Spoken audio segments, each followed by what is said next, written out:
అంతకుముందు తెలంగాణ ముఖ్యమంత్రి రేవంత్ రెడ్డికి BRS working president KTR deadline విధించారు. ఆగస్టు 2లోపు కాళేశ్వరం పంప్ హౌస్లు ప్రారంభించాలని డిమాండ్ చేశారు.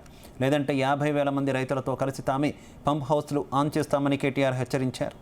గోదావరిలో 10 లక్షల క్యూసెక్ల వరద వస్తున్న ప్రభుత్వం ఎత్తిపోతలు మొదలు పెట్టడం లేదని మండిపడ్డారు. కేసీఆర్పై కోపంతో రైతులను అన్యాయం చేస్తున్నారని కేటీఆర్ అన్నారు. పార్టీ ఎమ్మెల్సీలతో కలిసి కన్నేపల్లి పంప్ హౌస్ను పరిశీలించిన కేటీఆర్ పంప్ హౌస్ అధికారులతో మాట్లాడారు. రాజకీయాల జోలికి పోయి రాజకీయంగా కేసీఆర్ గారిని బదనాం చేయాలనే ఒక చిల్లర ప్రయత్నం ఏదైతే మీరు చేస్తున్నారో ఇప్పటికే అవన్నీ కొట్టుకపోయినాయి. గోదావరి వరదలో ఇవాళ మీరేమైతే అడ్డమైన మాటలు మాట్లాడినరో అవన్నీ తప్పుడు ప్రచారాలని చెప్పి ప్రజలకు అర్థమైపోయింది. అందుకే మేము అనేది మీరు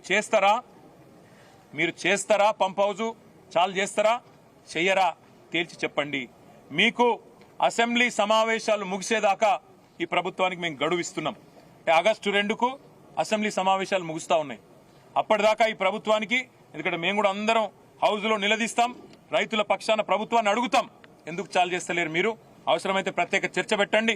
లక్షలాది ఎకరాలకు సంబంధించిన ఎకరాలకు ఆయకట్టు నీళ్ళిచ్చే ప్రాజెక్ట్ ఇది. అట్లాంటి ప్రాజెక్టును మీరు ఎందుకు ఈ రకంగా రాజకీయ కక్షతో ఎండబెడుతున్నారు? రైతులను ఎందుకు ఇబ్బంది పెడుతున్నారు? ప్రజలను ఎందుకు హింసిస్తున్నారని తప్పకుండా అసెంబ్లీలో నిలదీస్తాం. ఆగస్టు 2 దాకా వేచి చూస్తాం.